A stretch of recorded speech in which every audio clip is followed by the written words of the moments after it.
कबीला बनी ज़फ़र के एक शख्स जिसका नाम तामा या बशीर था, उसने एक अंसारी की ज़ेरा चोरी की और चोरी करके यहूदी के यहाँ रख दी और बाद में सारा इल्ज़ाम यहूदी पर लगा दिया गया।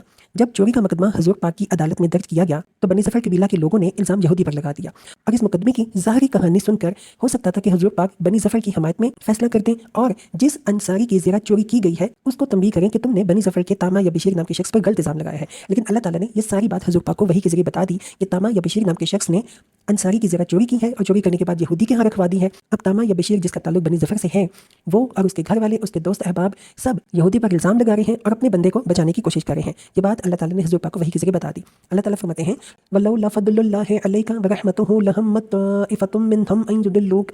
ए नबी, अगर अल्लाह का फजल तुम पर ना होता और उसकी रहमत तुम्हारे शामिल हाल ना होती तो इनमें से एक गिरोह ने तो तुम्हें गलतफहमी में मुब्तला करने का फैसला कर ही लिया था। वमा युदिल्लूना इल्ला अनफुसहुम वमा यदरुकूनका मिन शै।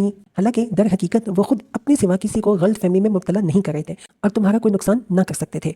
व अंज़लल्लाहु अलैकल किताब वल हिकमत व अल्लमका मा लम तकुन तअलम। अल्लाह ने तुम पर किताब और हिकमत नाज़िल की है और तुमको वो कुछ बताया है जो तुम्हें मालूम नहीं था। वकान फ़ज़लुल्लाहि अलैका अज़ीमा, और इसका फजल तुम पर बहुत है। यानी अगर बनी ज़फ़र के लोग गलत कहानी, किस्सा या रुदात पेश करके तुम्हें गलत फहमी में मुब्तला करने में कामयाब हो भी जाते और अपने हक में इंसाफ के खिलाफ फैसला हासिल कर लेते तो नुकसान उन्हीं का था, तुम्हारा कुछ ना बिगड़ता, क्योंकि खुदा के नज़दीक मुजरम वो होते ना कि तुम।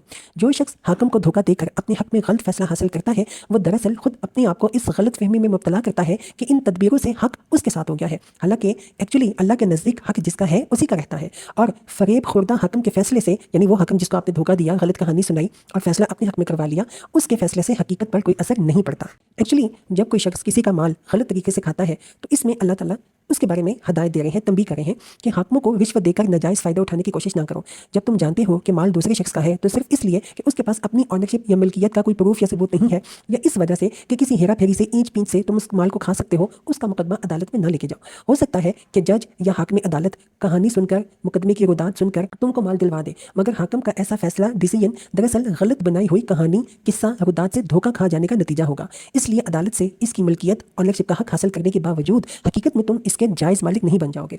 अल्लाह के नज़दीक तुम्हारे लिए वो हराम ही रहेगा। हदीस भी है कि यानी मैं बहरहाल एक इंसान ही तो हूँ, हो सकता है तुम एक मुकदमा मेरे पास लाओ और तुम में से एक फरीक दूसरे की बनिस्बत ज़्यादा चर्ब ज़बान हो और उसके दलाइल सुनकर मैं उसके हक में फैसला कर दूँ, मगर ये समझ लो कि अगर इस तरह अपने किसी भाई के हक में से कोई चीज़ तुमने मेरे फैसले के जरिए हासिल की तो दरअसल तुम दोज़ख का एक टुकड़ा हासिल करोगे।